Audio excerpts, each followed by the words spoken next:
In today's video, I'm going to teach you how to convert large PDF to small PDF. If your PDF is too big to email, upload, or share, this quick walkthrough will show you how to shrink it safely using Smallpdf, a simple, browser-based tool that works on any major platform without installing anything. Start by opening your web browser and heading to smallpdf.com.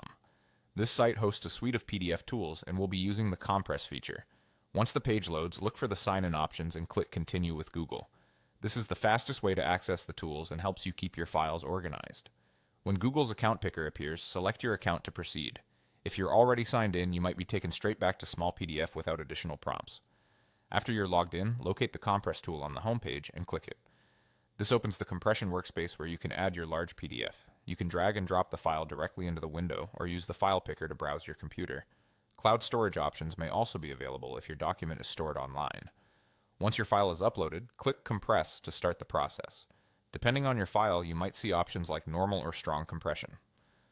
Normal compression keeps better image quality with a moderate size reduction, while strong compression aims for the smallest possible file size with a bit more impact on image sharpness. If you're sending a document for review or printing, normal is often enough. If you need the absolute smallest size for email or web uploads, strong compression can be the better choice.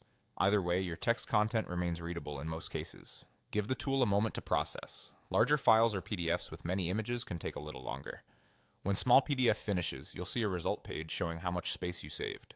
Now click Download to save the new, smaller PDF to your computer. It's a good idea to rename the file so you can tell it apart from the original, for example by adding compressed to the file name.